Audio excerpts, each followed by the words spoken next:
In this video, we're going to talk about how to make your price point so you can get free money. That's right. How you set up your price point will dictate how much free money you're going to get. I'll explain that. We're also going to talk about how to set up your drawer and your tills properly, depending upon the amount of money you expect to make at an event. And lastly, we're going to bring up permanent pricing on your banners or your trailer, your food truck, whatever. This is Mike, the Caesar of concessions. All right. So you can get free money just by your price point alone. And that is through tips. And just hear me out here for a minute. My first couple years in business, I thought it was tacky of us and our company to put out tip jars. I wouldn't allow it. We didn't do it. And boy, was I wrong. Yep. Even the old Caesar can admit when he is wrong. And man, I was so wrong. It changed my mind when I'd be at events and I would see other vendors and their tip jars would be overflowing. So I was like, you know what? Let's just do it. And then I realized how to make a lot of tips with free money just by my price point. Now, I didn't really want to mess with quarters or dollars. And that, again, was a pretty big mistake on my end. But since we have moved to that and changed prices somewhat through the years, our tips have increased dramatically. And I don't think that's because we're giving much better service than we gave before. I think we gave great service throughout all the years. So I don't think that's a factor. I think the factor is our pricing structure. So let me kind of explain this to you, how you're going to get free money just from your pricing structure. Now, I know a lot of people don't want to mess with dollar bills or quarters, and they want to have a hard price, right? Lemonade is $5. Lemonade is $10. Hot dogs, $5, $10, whatever. But by having a hard price and even price number like that, you're totally limiting yourself on your tips. Now the easy solution would be, let's say, make your lemonade $6 or $7, right? So that way they're getting back ones in their change, and they're going to put that in there. And that's kind of effective. But what we have found to be even more effective and to generate even more tips is to do like $6.50, $5.50. What we have found is that people will, if they don't tip, they're happy to keep those dollars, put them back in their pocket, and not give a tip, which, whatever, that's their prerogative, that's fine. But what we have found, it's like 80% of people just drop that 50 cents right back in the tip jar. They don't even want to carry the change. And that's great. And so we have found we have made more money on charging things, putting 50 cents on the end of our items. That has increased our tips like 100%, honestly. I mean, it is absolutely phenomenal how much tips we have made just by putting the extra 50 cents on the end of a product. You wouldn't think it would work, but it does, guys.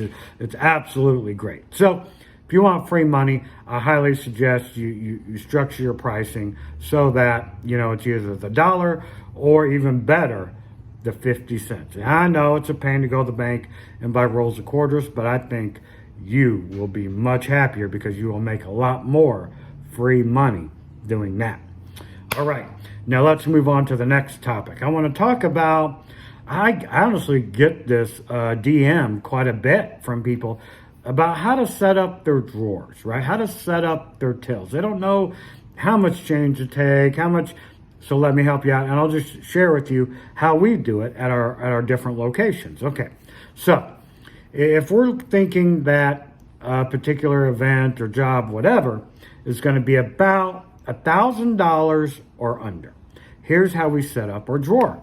Okay, we will have this written down because we have so many different structures on how we set up our drawer. Okay, under a K, we're at $25 in ones, okay, $25 in fives, and $30 in tens. And the reason we go a little bit higher on the tens because you get a couple 20s, it'll just bust up your drawer, right? If you don't have enough tens in there.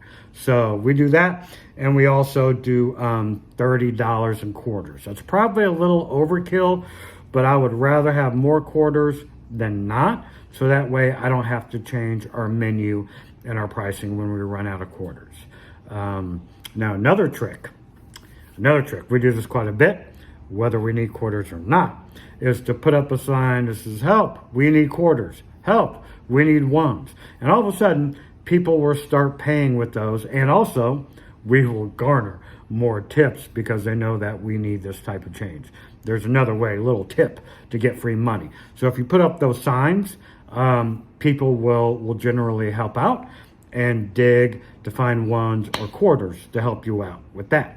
Now, if you think your job is going to be, let's say, 1K to 3K, okay, here's what you want to do for that. We do $50 in ones, $50 in fives, and $50 in tens, and $100 in quarters, okay?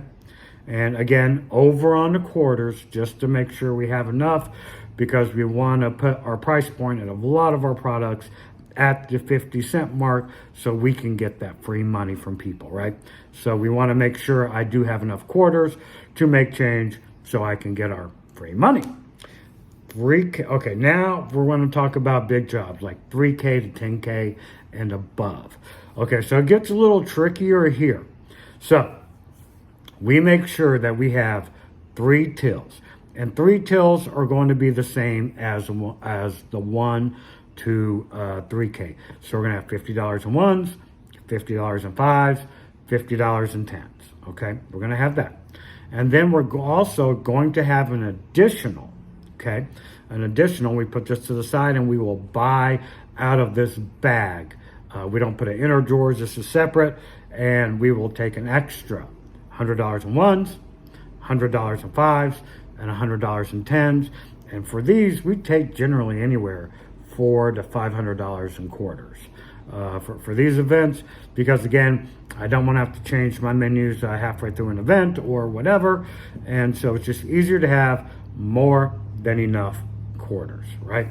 And so that's how we do that. And that's how we set up our tills and drawers for separate events.